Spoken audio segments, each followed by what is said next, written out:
Ladies and gentlemen, we are here to tell you about the bike industry innovations so far in 2022. It has been a year that's had surprisingly a lot of really cool stuff come out. So we wanted to just make a quick video just covering some of the things that we've been impressed by this year. Let's do it.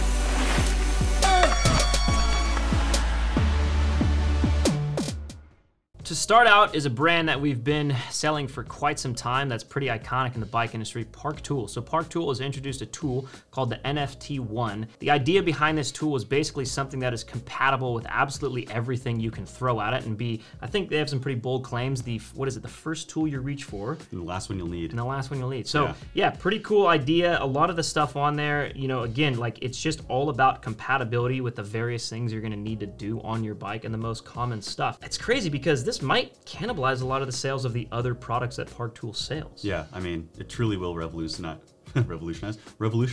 the bike industry and how you maintain your bike. Yeah, I'm stoked on that thing and to just test it out. So far, it looks like they just have prototypes of it, but we do have some samples headed our way, and it should be posted on the site quite soon. So this is a product that I am especially excited about from a company who's been making tires for like 60 years now. They've had some ups and downs in the mountain bike space, but recently they've had some really popular tires like the Hellcat and the Pinner Pro and the Navengel. But this new tire, the Infinity, the Kona Infinity, I mean, it just blows my mind. This tire basically combines everything you'd want in a mountain bike tire into one tire, like fast rolling, grippy, and like fast rolling again, and then grippy again. So very cool what they're doing, pretty much completely revolutionizing the tire industry. Also, what's very cool is not only is the tread pattern, what they call is the variable tread pattern technology, they also have what's called variable casing technology. So again, taking everything you would want from like a downhill tire, cross-country tire, trail tire, putting it into one tire. So pretty much, yeah, takes the guesswork out of what tire should I get from a bike. You just get the one tire for all your bikes. Yeah, and it has essentially all those same tread patterns just in different spots, as well as the casings in different spots. So you kind of just hope that the train you're on at that moment, that part of the tread and casing hits is right there in the right place at the right time. So, you know, yeah, that's not a design that we've seen come out before, and something that hopefully will be the tire you can put on almost any mountain bike out there, or any bike at all out there, depending on the sizes they're gonna offer it in terms of widths.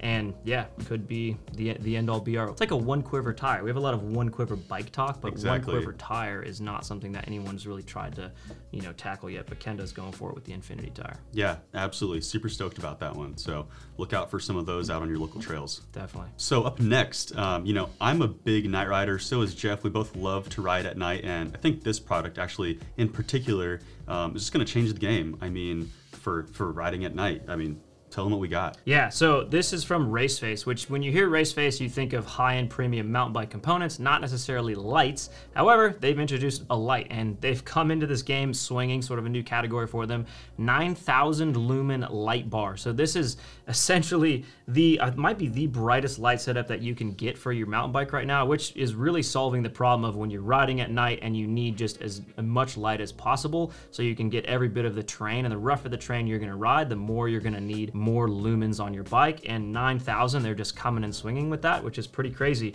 Price point is impressive, as well as the weight of the thing. It's a large light bar that goes all the way across the top of the bars, but it's actually surprisingly not even up to 400 grams in weight. So it's shocking that they pulled this off. Weird time to come out with this right now, as we just hit the time change and we're not going to be night riding because it's luckily the sun's staying up later. But yeah, come October, November, when we hop back into the night riding season, we're definitely going to be testing this out. In the past, we've made several best night light riding videos. Remember those things? I do. Strap all the different lights on our bars and helmets and kind of give you guys a view on YouTube of what they look like. For the one we do this year coming in the fall, we'll definitely include Raceface's New Light to see sort of how it stacks up against the current competition. Absolutely. Basically, this thing turns the trail into daytime, so can't wait to take this thing out on the trail and actually feel like it's daytime when I'm riding. Same. So Revel Bikes is one of our favorite up-and-coming new bike brands, as you guys probably have known, but we are extremely excited about their newest creation. Why don't you tell them about it? Yeah, so they introduced a gravel bike, a full carbon gravel bike called the Rover. Now they have the Revel Rover, basically high pivot down gravel bike. So the idea there was to just make a more vertically stiff, laterally compliant bike, and also put the high high pivot on there, so you get all the sort of anti-rise and anti-squat benefits of a high pivot suspension design on a gravel bike, which I think is an audacious goal. And it's a little confusing how they're sort of going about this, because you can see in the anti-rise and anti-squat graphs, they actually just have a flat line. So I'm not sure exactly how they've achieved that with that high pivot design, but CBF, man, we made a whole video about CBF, which is the Canfield Balance Formula, which is their patented suspension design on all their mountain bikes, which, man, we both love and ride and have checked out. So yeah, pretty interesting design to see them come out with, and then just kind of it's an interesting interesting category, down gravel. Down gravel. Right? Yeah, I mean, it's something that honestly, yeah, I've been looking for, because I mean, a regular road or gravel bike, it's not really like, doesn't have that send I'm looking for. Yeah. So the down gravel high pivot is something that I could just totally get on board with. And you've been riding gravel bikes a lot more lately. You're not supposed to tell them that. Funny enough, a lot of the people in the California store here have been riding gravel bikes a bit more. I'm not really sure why. Why is everyone into gravel right now? Well, I was riding gravel bikes because I hurt my ankle, and okay, it's a great way to stay fit. And you know, it is a little fun to stay fit on the bike. So mix it up. Yeah, mix it up. Yeah. But very excited for this. Can't wait to see it hit the trails. Yeah, I agree. This will be a fun thing to check out, and hopefully like kind of blur the lines between like a great performance suspension design and just a fast, efficient, full carbon, full rigid gravel bike. Wow. Amazing. Least but not last, we have got something super cool. I mean, a part of your bike that you never thought could possibly be improved, but this company called Thun has found a way to do it. Yeah, Thun Components, they're a German company that makes really high-end premium CNC and lightweight carbon fiber stuff for mountain bikes. You don't see them a ton in North America, but we did catch something that they've innovated on this year, which is why we wanted to highlight it in this video. It's called their 69 BBC. So it's basically the boost bottle cage standard, and the original bottle cage dimensions was what, 63.5 millimeters in diameter, right? So they're going to 69 millimeters in diameter to basically allow that bottle to go in there deeper.